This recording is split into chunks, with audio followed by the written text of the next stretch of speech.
afternoon. I would like to welcome you to the second weekly webinar of the Sri Lanka Export Development Board.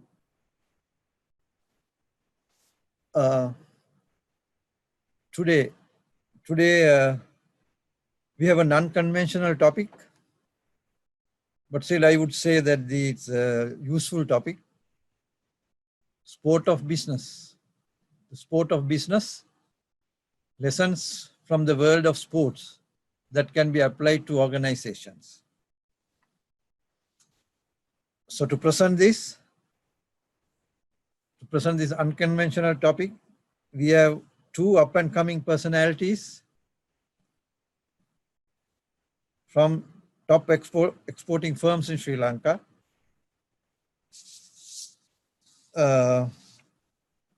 Akbar Brothers. So I would like to introduce our two presenters today. In brief, I will start with Mr. Hussain Akbarally. Mr. Hussain Akbarally currently serves as an executive director in Akbar Brothers and its subsidiaries also. Akbar Brothers is, as I said, it was the largest exporter of Ceylon Tea to the international market and is one of the largest conglomerates in Sri Lanka, which has interest in power, pharmaceuticals, import trading, property management, manufacturing, hospitality, agriculture, and environmental control. So Mr. Hussain Akbarally has spearheaded the group's ventures into the avenues of energy and hospitality, as well as he manages the company's private equity investments. He's also having a degree in science from University of Melbourne and an MBA from the Harvard Business School. So his brother, Mr. Shiraz Akbarally, is co-presenter. He's currently pursuing his MBA at INSEAD Business School in France. Prior to that, he was serving as an executive director of Akbar Brothers and its subsidiaries. And Shiraz's focus was based primarily in manufacturing operations for the group's core business of tea export. And he is also paying attention to automation and modernization. In addition, he was responsible for the group's interest in innovation, printing, and pharmaceuticals. He also holds a degree in mechanical engineering from University of Melbourne. Of course, in his free time, he's enjoying eating. Yes, I think I am not mistaken. So also reading about the technologies and playing squash and golf. Okay. So I think now we know who are our presenters. So without further ado, I will hand over the webinar to these our up-and-coming personalities. So Mr. Shiraz Akbarally, Mr. Hussain Akbarally, please take off from here. Thank you, Saman, for that wonderful introduction. Hi, everyone. Thanks for taking time out of your day today to join us. When I received a call a week and a half ago from the EDB chairman asking me to speak on behalf of exporters in the EDB, the first thing I told him is I'll talk anything except avoid the whole coronavirus and the economic situation. I think all of us have been bombarded with Zoom calls and, Teams meetings about health and safety measures and washing hands and social distancing. So I roped my brother in and we decided to talk about something that both of us are really passionate about and something unrelated to the current economic climate completely. Shiraz? Yeah, welcome everyone. And like Hussain said, given the overdose of the C word in the media, we thought we'd try and take your mind off those things and back into something we are familiar with, sport. Before we start, full disclaimer, we are not and we don't claim to be professional athletes or professional business people. The topic stems from our passions that we have developed over the years growing up. Hussain and myself are very close in age. There's only a year and a half between us. And this means that we've always been competing against each other.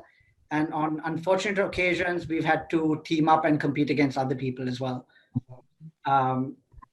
Both of us have a passion, like this curiosity for new things, which has made us try a lot of unusual sports. But I think that would be a separate webinar's worth of topics. So we'll leave that and get back into this one.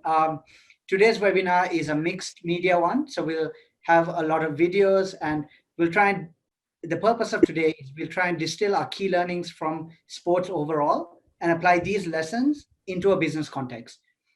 There are quite a few videos, so we will post the links in the chat to each video before showing it. So if you have any internet or Zoom trouble, you can just copy and paste the link and watch it in a new video, a new window or something. And hopefully you also return to hear us talk about it. Hussain, over to you. Okay, so we picked 6 lessons to talk about today. And the first one, which I've named it, Know Your Game. Small quote to get us started. I have no idols. I admire work, dedication, and competence. This was none other than Ayrton Senna. So for those of you who don't know, Ayrton Senna was probably the greatest Formula One driver of all time. 41 wins, 80 podiums, and 3 drivers' championships. Unfortunately, he died in 1994 when his car crashed into a barrier in Imola, which is in San Marino, while he was in the lead of the race. Formula One drivers, before race begins, they prepare themselves by timing the lap inside their head. They visualize the entire lap, with their eyes closed. And before the race, they walk the track. They walk it to understand every turn, every corner, every bump, every pothole. They look for signals, look for markers on where to brake, where to accelerate, little keys that would give them the edge in the race. Most people, when it comes to racing, think that it's the fastest car that wins. But in actualness, it is the most skilled driver is the guy who knows exactly where his car is going to be at any given time, given what he's doing to the car. So if he presses his accelerator this much, he knows that the car is going to be in that place at this time. So I've got a small video. As Shiraz said, the link is in the chat if you want to watch it. So what can we learn from Senna? An F1 car has 80,000 parts, over 80,000 parts. And each part plays a critical role in the bigger picture, similar to the parts of a business. The best of the drivers know exactly what each part does. In fact, they can tell you just by listening and feeling the car exactly what is wrong with it or what is right with it. This is similar to knowing your own business and understanding all the aspects of it. There aren't any shortcuts to this. It's also very important to know all the key metrics and make your business tick. I mean, what happens when input prices changes? What happens when certain events happen globally? What does that do and what pressures does that exert on your business? I don't know if you heard, but Senna was talking about driving unconscious. This happens after years of daily practice. He becomes one with the machine, relying purely on muscle memory and instinct to guide him. With time and experience, tough decisions in businesses get easier, as you would have learned and dealt with these things before, and you can draw from the experiences that you've had before. And it's how you know and adapt to these changes that make you one with the business and one with the machine. One added bonus point is that Senna, even though he was in the lead, was going flat out and, nothing could stop him. And I think that's also a message that in businesses, when you are in your own league and in your own time zone, your only competitor is yourself, nobody else. Thank you. And next is we're going to developing body and mind. So the quote that I have is, change. I feel an endless need to learn, to improve, to evolve, to feel satisfied with myself. It's my conviction that there are no limits to learning and that he can never stop no matter what I age. This is none other than Cristiano Ronaldo who said this. If you can change the slide. Cristiano Ronaldo is a highly decorated footballer. I'm sure I don't need to tell you. He's won multiple awards like the Ballon d'Or and the European Golden Boot multiple times. He's been named the highest paid footballer of the year, and he's also the most followed person on Instagram and Facebook. I chose him to illustrate this point of development because he has consistently pushed himself to get better in all aspects of the game. The next two videos will explain a little bit more.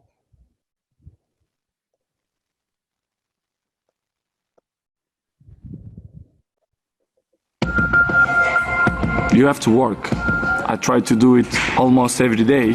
This is why I'm in a top level many years. I think it's not by coincidence. It's because I do it extra outside the pitch.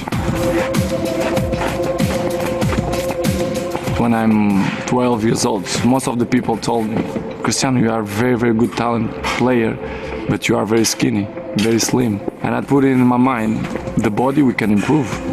We can improve. You got gym, dedication and hard work, you can improve. So I'm improve myself. Athleticism means a lot. For me, I think the small details in the hands gonna make a huge difference to compare with the other players. So I think it's very important to do this kind of work, and I think it's going well on me. This is why I'm in good shape almost all the year, and I want to carry on like that because it's helped me a lot. It's part of me. I'm not doing that kind of work because I have to. It's because it's part of me. So going ahead, there's another video which will elaborate a bit more about this. I think it gives a nice anecdote as well to what he has his work ethic.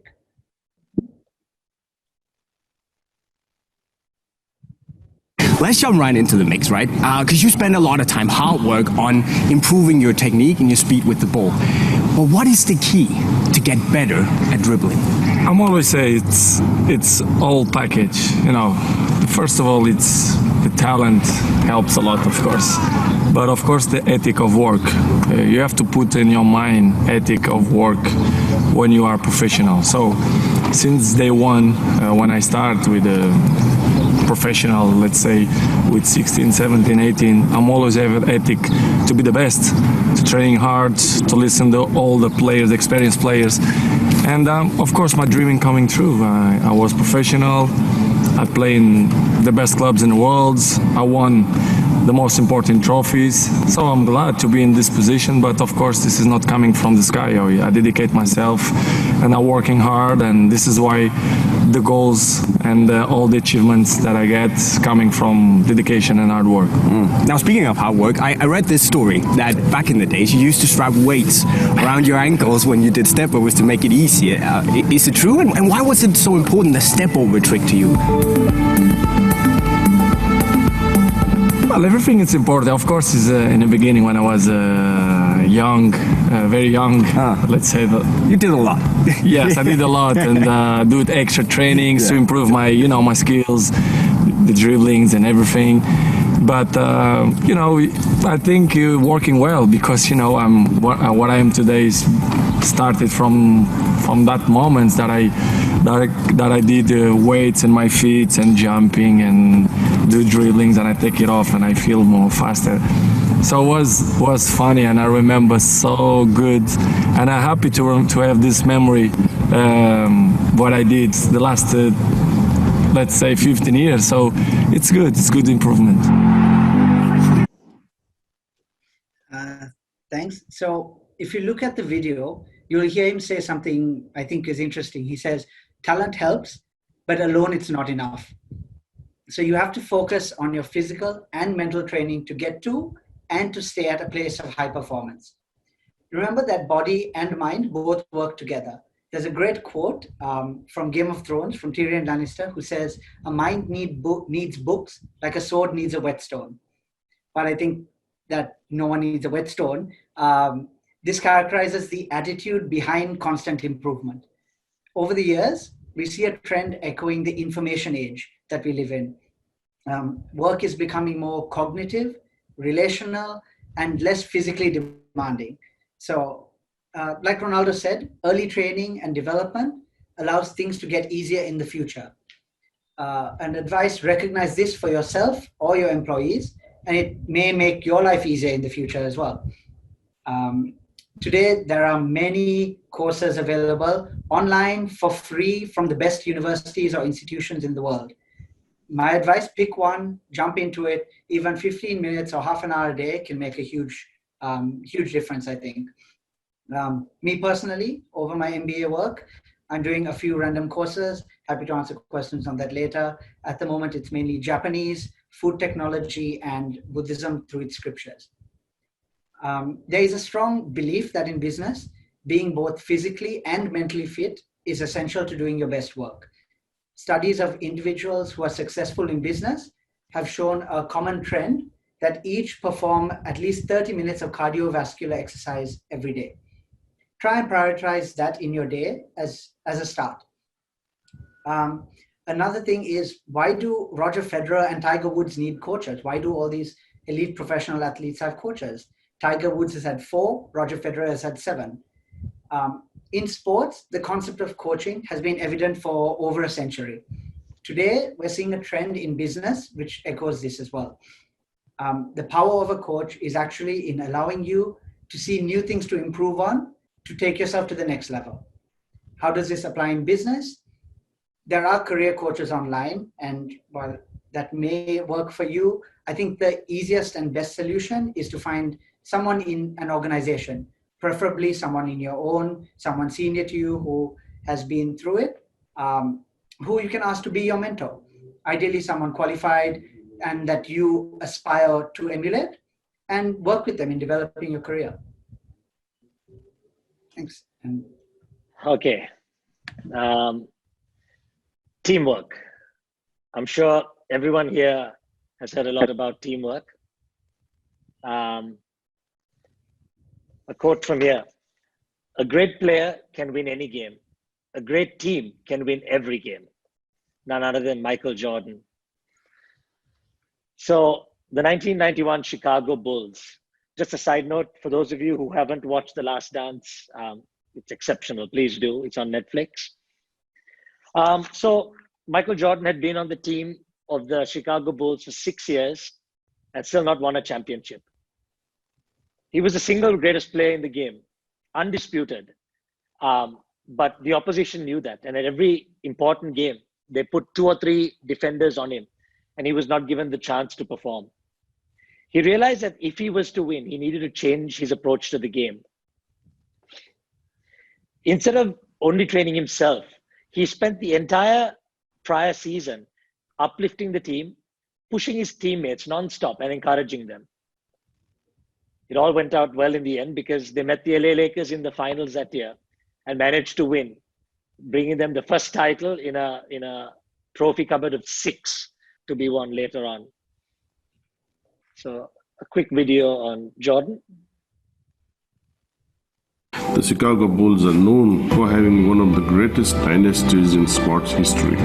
They racked up 6 NBA championships throughout the 90s. But a lot of people forget that despite having Michael Jordan, who was possibly the greatest basketball Hall of Famers of all time, the Bulls didn't start out as winners. One of my favorite NBA moments in the 1991 championship game, Bulls versus the Lakers. In the final few seconds, Michael Jordan had the ball in his hand. When he had a shot, he would usually take it. But this time, he realized that John Paxson had the opportunity for a three-pointer. So he let go of that opportunity and passed it on to John Paxson. Paxson, yes! John Paxson again! This is what I call generosity, renouncing selfishness that most players have and most people have. Now, how did he come to this realization at the spur of the moment? All the credit goes to Phil Jackson, the main coach.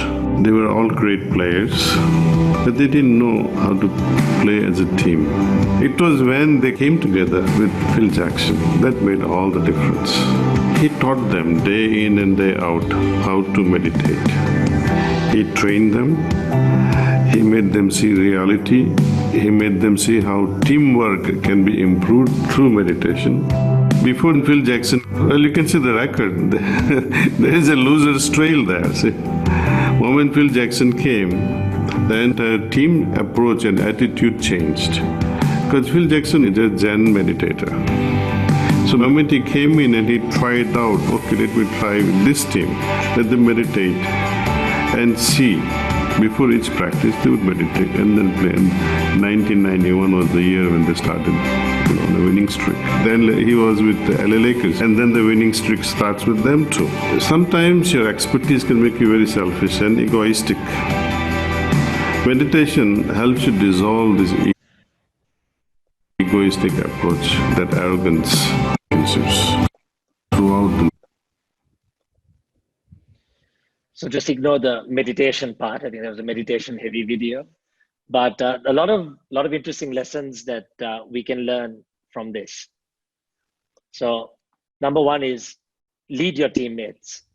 Management can't be the only coaches on the team. Something more has to come from within. Elevate your teammates. Make your teammate better every day with your energy, effort, and enthusiasm. Have your teammates back. Stand up for them. Always have their back. Challenge your teammates. Competition is invaluable and will bring out the best in them. And finally, and most importantly, is develop trust within the team. MJ would have never passed the game-winning basket to Paxton if he did not trust that Paxton would sink it. The team needs trust in each other player to do their job, and that's the absolute foundation of teamwork.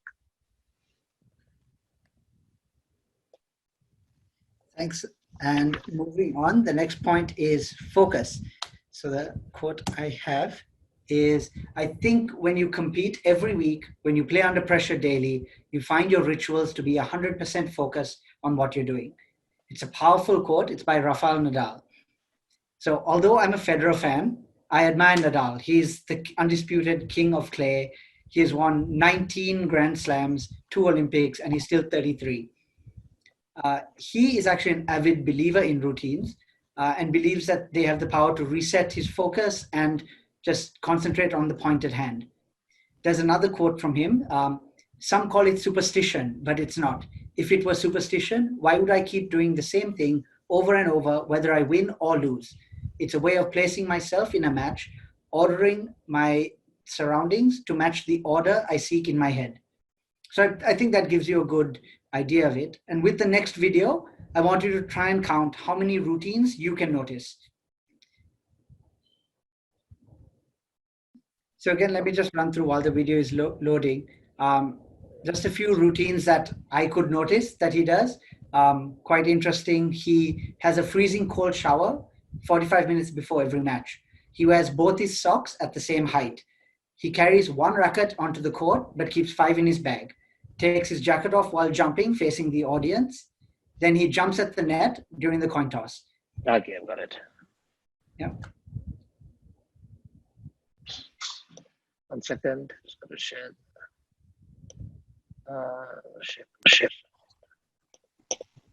Sorry, guys. I think my just. Yeah. Anyway, I'll keep going while Hussain is just trying to get it working. He runs the baseline for all his warm-ups.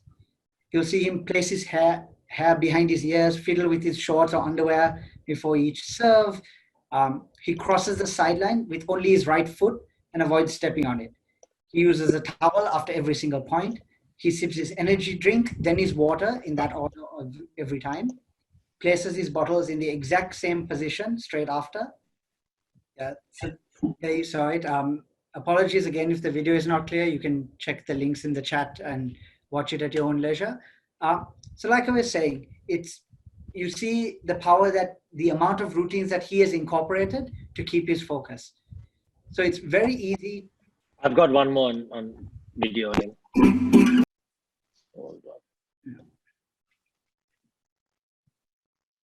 You know, you do get your unforced errors, but you have to earn them, you know.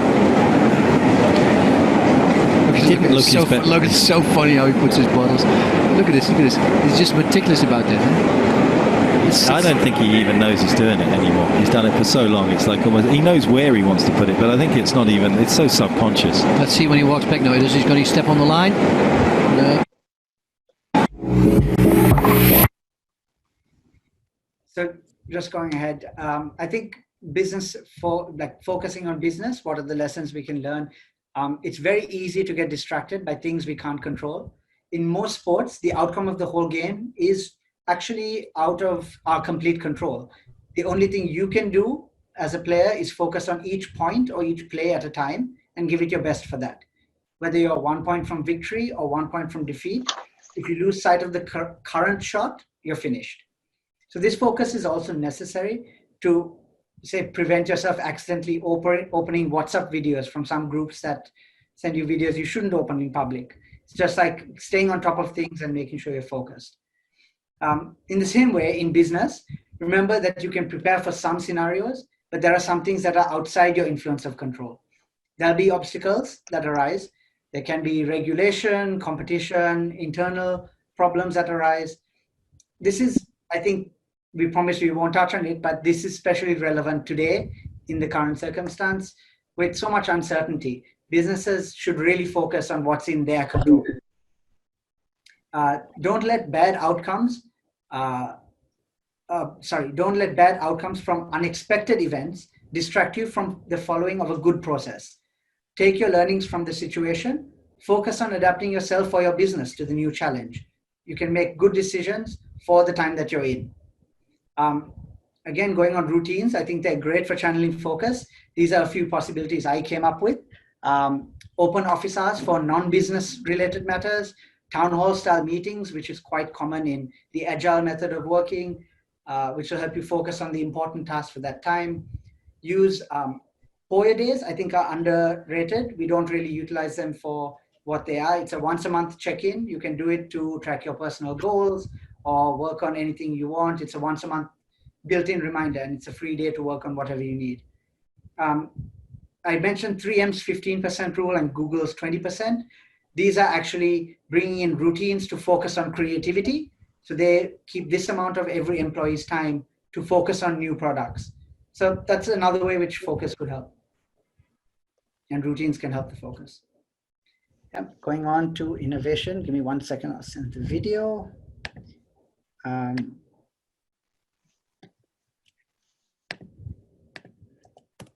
Yep. Okay, so innovation. The quote is, "I skate to where the puck is going to be, not to where it has been." This is from Wayne Gretzky, who's a famous Canadian ice hockey player and considered one of the greatest in his sports. But what I want to discuss in this is a civil engineer by the name of Dick Fosbury. He was a high jumper in the 1960s. At the time, the technique that he was using was laughed at by his competitors and even the media. But using his own research and analysis, he persisted with this strange technique and eventually won the 1968 Olympics. We see 4 years after that, almost all of his competitors actually changed their techniques, and it's changed the sport to date. It's probably the only thing you see at the moment. We have a video about this. I'm not sure if this will work. No, it won't work. Anyway, just skip it. I think I can make it work. 1 second, I can make it work. Olímpicos de México. Unless you share that screen.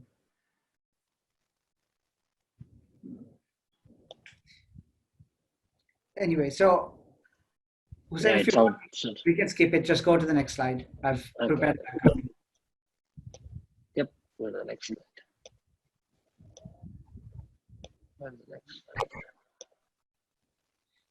So because the video might not have worked, I just put some pictures in to illustrate the differences of techniques over time. So as you can see, like initially it started with this scissor jumping movement, and then people realized that no, it's better to jump with your body sideways, but they were all jumping forwards. What Dick Fosbury did, changed things, was he actually jumped backwards over the bar, which again, you can imagine at the time was quite revolutionary, but now you really don't think twice about it. I tried to bring this a bit to the Sri Lankan context. So cricket is no stranger. I'm sure I don't need to elaborate how effective our players who have innovated in their field. We have slings, caroms, and we have scoops within the same game. These are all examples of innovation. We see the shoes. The shoes are actually quite controversial. These are the Vaporfly Nike shoe, has been accepted by the Athletics Foundation, but it's partly responsible for humans running, for Kipchoge running under 2 hours for the entire marathon. On the other hand, we have the swimming suit, the laser swimming suit, which was actually banned by the FINA Association for being too good at performance. So you see technology, but also different styles impacting innovation in sports as well. So I think tying this all together, the idea that any concept worked in the past that will automatically work in the future is something that doesn't seem to fit the modern world. What I feel is important is sound reasoning and addressing your problem well. This concept of innovation has actually been has had the biggest impact within the last 15 years.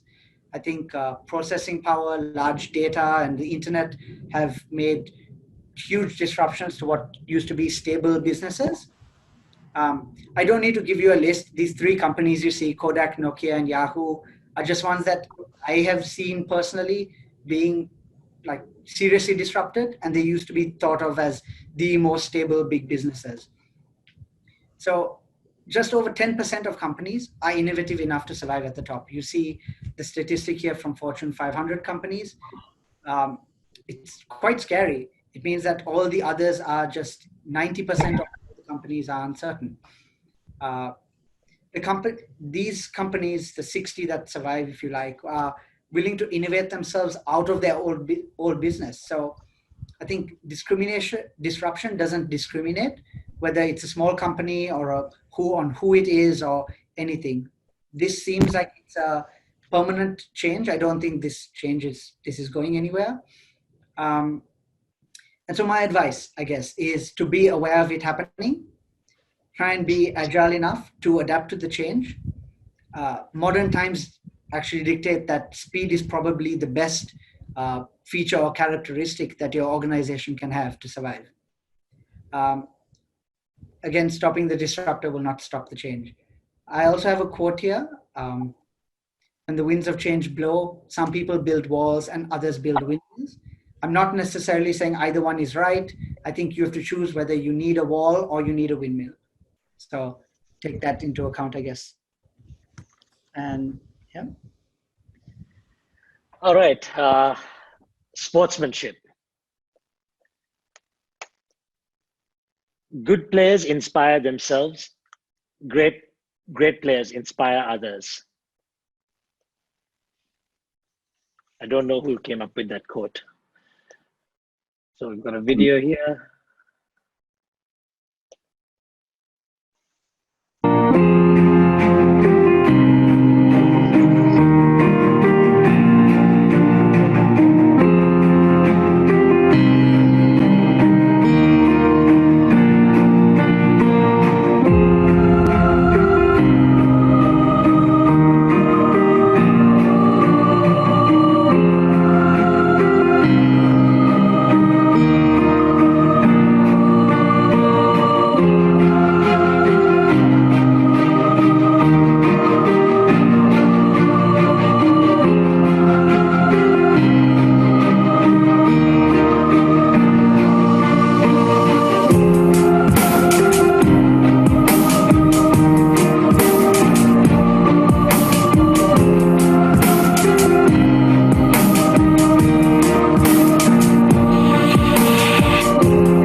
Okay, so I thought we'll stop it there. So sportsmanship and respect for the game. I think it goes without saying that sportsmanship should apply off the field as much as it should on the field. Take some time to thank those around you, especially those who have got you to where you are today. Most of us take people like our teachers and our mentors and our bosses for granted. So now's a good time to reflect back on them. Also, if you can give something back to the community, especially in tough times like this, we are much more fortunate than most others in the country at the moment. And every little bit counts, you know. Shop local, help entrepreneurs, mentor them, patronize them. You don't know where to start? There are tons of service organizations like Rotary or Lions, or even take it up in your own organization. You know, be the change in your own place of work. And finally, remember the happiest people are not those getting more, but those giving more. So guys, that's what we had for you today. We touched on 6 main points. Know the game, focus on the body and mind, the physical as well as the mental, teamwork, focus, innovation, and sportsmanship.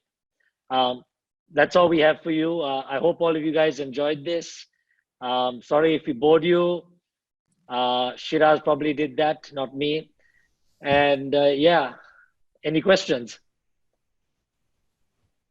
Okay, guys, I think it's interesting with your video clips and everything. It's moving and it's interesting. And the yes, I picked a few things from that. How to play as a team.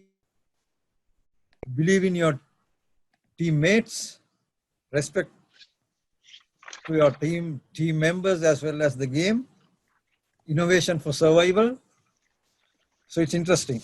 There are a couple of questions which came through the participants, as well as I also have a couple of questions. So let me go to one of the questions from the participants first. Yeah,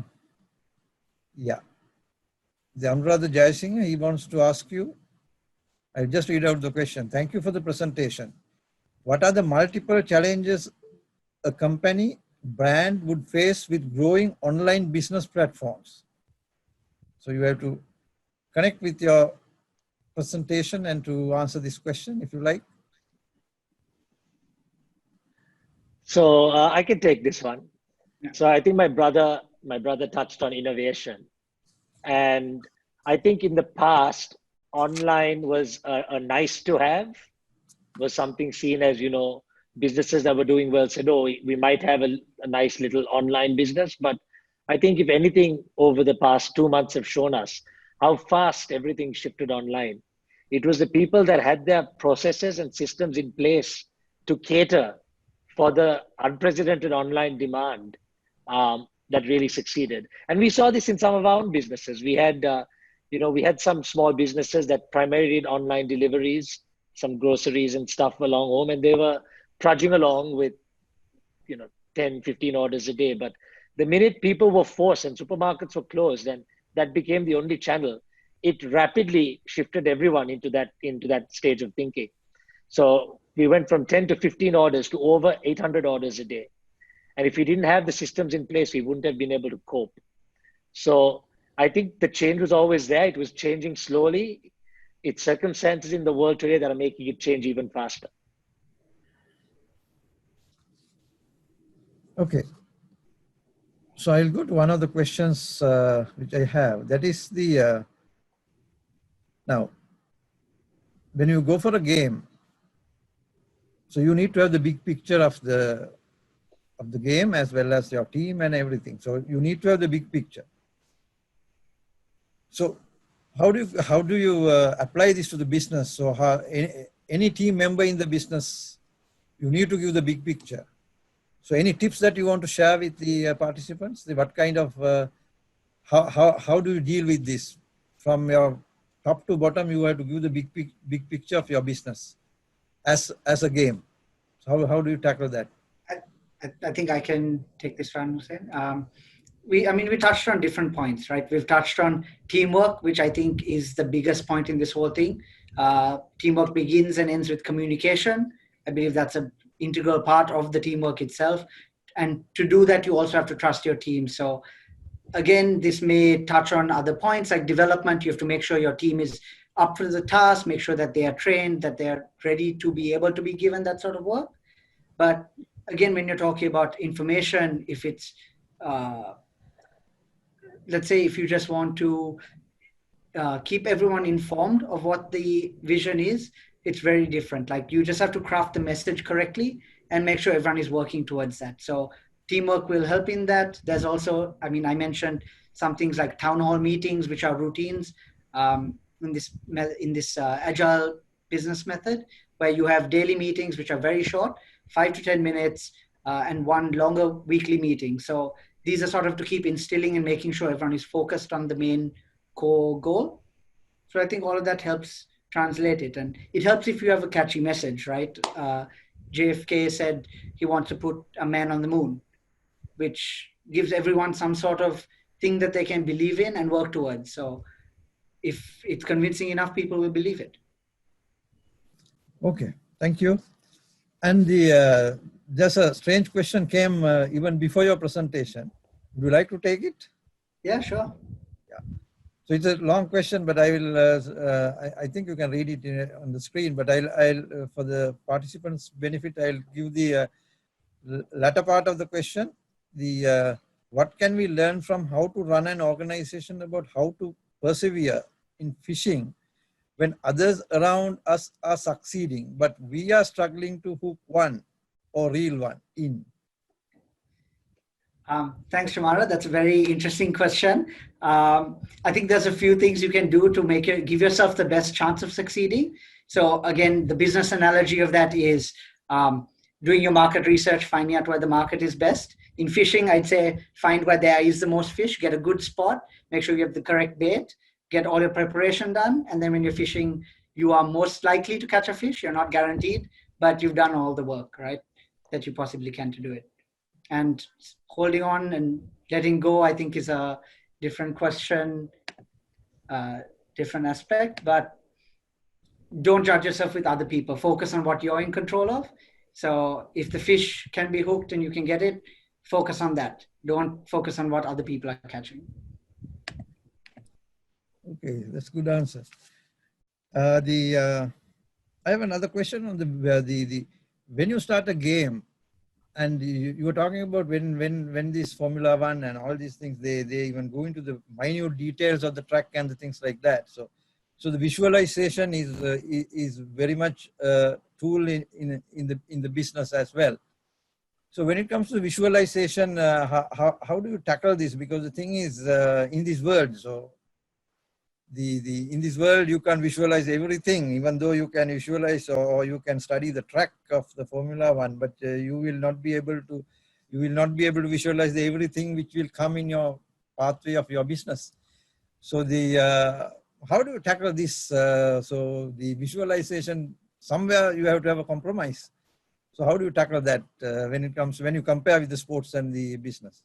So I think what I touched on in the Sena part was you prepare as much as you can, walking the track, doing the closing your eyes, visualizing. Even today now they use simulators, they race in simulators day in and day out. That is all in the preparation phase. When the actual race day comes, of course anything can happen. Even on the grid, some guy can just come and smash him in the back and your race could be over in a second. But I think we touched on in the Nadal point, you got to focus on what you have control of and learn to let go of things you don't. I think, in times like these, the number one example is every day you're on a Zoom call and the first question that comes up is, when is the lockdown going to finish? When is things going to be back to normal? When are planes going to fly again? And you got to understand that that's not in our control. That, yeah, there are certain aspects of that might be in your control, but that decision and that control is in the hands of the coronavirus. It's in the hands of governments and people that we we can't really reach out to at this moment in time. So the message is you got to prepare and work to what you can do. I think a practical example of preparation and understanding is in our business, in the tea business. I've been in the business only for 10 years, but my grandfather was in it for 70 years. He could take a box of tea, tip it out, and tell you exactly what teas are in it just by looking at it. Like what Ayat Senna could do when he gets in a car, starts it, and he can feel if something is loose. For me, or for an average race car driver or a tea taster, it takes 50, 60, maybe 70 years to get to that point. But you got to keep building and practicing and learning to get yourself up to that phase. Okay, thank you for that. And I'm afraid there are a couple of questions on the team. So I think the participants are very, very particular about the team play and the things like that. So can I get a couple of questions on team? I mean, yeah, certainly. Yeah. So this, I think, from one of my colleagues in EDB, where this question has come from. She's asking, Dinushika Begunodhan, she's asking, people who have done sports in life find it easy with performing with teams and get along with others easily, whereas others find it difficult, especially with working together as a team. Instead, they become isolated within the team in such situations. What is the role of the leader to get everyone in same level? I think that is the catch point, and make sure of result orientation. Shiraz, want to go for it? Yeah, sure. So again, I think it's hard to generalize saying that everyone who has played sports necessarily will find it easy to get along with the team. I think that's just personalities. There will be differences in everyone's personality. You can't expect two people. I mean, just thinking to myself, if you have two very strong personalities, there are bound to be problems when you put two people together. I think the role of the leader is to make sure either problems are solved or to assemble the team in the first place that will ensure that these problems that the team will perform really well. So you'll have constructive arguments and keep everything from being about people, rather talk about criticize ideas rather than people. I think will help. Thanks. Do you think working from home will allow for the same teamwork? Timely question. Yeah, so I mean, I think it's a change that's happening, and we have to learn to adapt. And teamwork is more important now than ever. I mean, look, we couldn't have done this even 3 years ago, 4 years ago. There was no Zoom, there was no Microsoft Teams. Working from home would have been on the old school, phones. Today, it's so easy. You've got the best resources in front of you. And as long as you have access to a computer and an internet connection, you can pretty much do everything you want to do. And I mean, within our own organization, we have daily team meetings with different sections of our teams. And even though we've started going back to office, only limited amounts of people can go back to work. So it's important to keep people motivated, especially at times like these. And this is when teamwork matters most. Of course, the processes have to be there within the company to help the work flow along smoothly. But I mean, there are lots of other things that can be done on these things, non-business related things that can build up teams. You can do seminars, you can do quizzes, you can do, fun activities on things like this, workout classes, to keep people motivated and engaged. I think that's harder than actual teamwork in situations like this. Okay, this question is for Shiraz. Shiraz is doing his MBA, I think. Right. Being a student starting his business, what is the easiest way to remember the details to the business curriculum? Sorry, is this referring to the business curriculum itself, the studies? Yeah, I just read out the question. I think it is something like that, yes. Business curriculum, what is or something? Again, I think that's quite a specific question to studies, it seems like. I don't think I haven't had any formal business education up until I started my MBA. So I was always in the sciences mainly, and I focused on that. I think the sciences are quite hard on making sure that you remember a lot of facts and lots of formulas and do a lot of mathematical work. So I think it's just work in the end of the day. Like, it depends how much work you're willing to put in. There's no easy way to memorize things. I think you just have to do it if you have to do it. Yeah, so I'll go for the last question of the conversation. So it is a little different question, but I think it is good to conclude the conversation. This is from, again, Anuradha Jayasinghe. If I am you are from the fourth generation. If I am you are from the fourth generation. What are the different variables you are going to handle which your great-grandfathers did not face? So guys, you can take it and we'll conclude from that question. You want to tell it? I'm thinking. I'm also thinking. I don't really. So while he's thinking, I'll just say, I mean, I think these sort of situations are things that I don't think anyone could have foreseen 100 years ago. I don't think people would have had technology. I think people weren't comfortable enough with technology even as recent as 10, 20 years ago. I think these are things that are problems that we will have to deal with. I think with a bigger organization, especially if you're in the fourth generation, there's most likely to be people who aren't comfortable with technology and people who are very comfortable with it. So bridging those skills gaps and I guess that comfort with technology and adapting that to business will be something difficult. I think, Hussain, you can touch on when we moved digital. Yeah, I think, yeah, definitely technology is a big factor.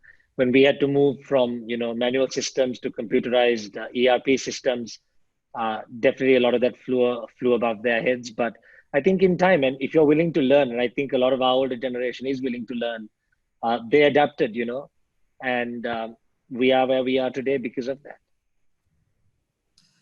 Yeah, and when I was saying that we are going to conclude, some questions have popped up. So shall we do some justification for the justifiability? Yeah, sure. So the one question is coming up asking the both panelists, are you both competitive with each other? And what does that mean when working together? Yeah, we're very competitive with each other, but I'm better than him at most things. So it doesn't really matter after that. Arguable. But I think it's again like competition is not a bad thing. I don't think the competition is a bad thing. It's mainly when it gets past the point of constructiveness. So both of us have always had healthy competition, I would hope, for the most part. So we've each pushed each other to go further. But I mean, if it's violent, I think there's a different. And it's about trust and respect, right? And there's nobody that you can trust more than your brother in certain situations. And respect as well. And we both command a lot of respect from each other. Okay, so that would have answered just some other question on the working as a team. So I'll take this as the last question from Abu Dhabi. Kapila, I know Kapila Karunaratne, he has posed this question. In sports, there are players and spectators. In business, some team members act like spectators. It is important to build a culture to emphasize all need to be players than spectators. Do you have any comments? I mean, if you are a spectator and you feel like a spectator on a team, that is on you. You got to step up to the plate and become part of the team and command a place on the team. It again boils down to trust. I mean, you go back to the basketball analogy. The coach will play players who he trusts. If he does not trust you, he will not play you, and you sit on the sidelines forever. What is the way you earn trust? Trust is not something you can go out and buy or you can earn in a day or two. Trust comes from day in, day out, hard work, dedication, and delivery. If you can come in every day and deliver what you're meant to deliver and do the job you're meant to do, you will earn the trust of your coach or your teammates, and you will become part of that team. And I think just adding to that, talking about culture is quite difficult. Everyone loves talking, or we can change the culture to do things. Culture is a lot more sticky, I feel, than everything else. So it's more difficult to manipulate, but if you can get it right, great. Okay. Thank you, Hussain. Thank you, Shiraz. I think it is an interesting session. I think the participant would have got a lot of things from this session, and so it is energetic and it is moving and it is really interesting. So we'll conclude. Thanks. Thanks, Aman. Thanks, Aman. Really appreciate it. And the EDB. Yeah, thank you so much. Bye for now, and we'll meet next week as well. Take care. Guys, stay safe, everyone.